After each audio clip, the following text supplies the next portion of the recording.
Tu t'es-tu déjà demandé comment la banque faisait pour qualifier un client quand vient le temps de faire un achat d'une hypothèque? Moi, mon nom, c'est Dominique Lamarche, je suis courtier immobilier spécialisé dans Montréal et les environs. Puis aujourd'hui, je vais vraiment couvrir avec toi c'est quoi le processus que la banque passe au travers pour te qualifier pour une hypothèque. Ils vont regarder une panoplie de choses, mais après ma barre, ils vont regarder ton ratio d'endettement. Donc, est-ce que tu vas être capable de supporter l'acquisition de la propriété? C'est regardé en deux volets. On va regarder l'ABD, l'amortissement brut de la dette, donc juste ton paiement d'hypothèque mensuel.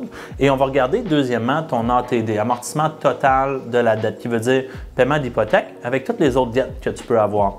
Comment le calcul est fait? C'est qu'il y a des ratios d'endettement qu'on ne doit pas passer. Donc, ils vont prendre, exemple, ton revenu annuel. Donc, ils vont prendre 100 000 par année, exemple. Divisé par 12 pour avoir le montant mensuel.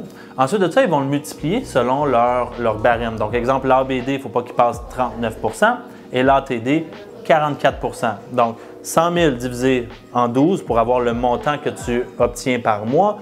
Ce montant-là fois le 39 et fois le 44 Ça, c'est le montant d'hypothèque avant les dépenses hypothécaires qu'on ne peut pas penser pour se permettre un prêt hypothécaire. Ensuite, ils vont diminuer des dépenses fixes, des dépenses minimum. Donc, ils vont estimer des taxes scolaires municipales que tu aurais à payer pour ta nouvelle maison. Disons, pour une maison, je ne sais pas moi, de 300 000, 2500 de taxes annuelles divisé en 12. Le calcul est toujours fait au point de vue mensuel. Ensuite de ça, ils vont diminuer un frais de chauffage et électricité, donc 100 150 $ par mois dépendamment. Et pour l'ABD, ils mettront 0 $ pour des dettes. Et pour l'ATD, l'amortissement total de la dette, ils vont mettre tes dépenses mensuelles de tes dettes, carte de crédit, marge hypothécaire, prêt automobile, etc. Ils vont additionner les sommes, les paiements minimums que tu dois faire par mois pour ces dettes-là et ils vont l'ajouter dans le calcul.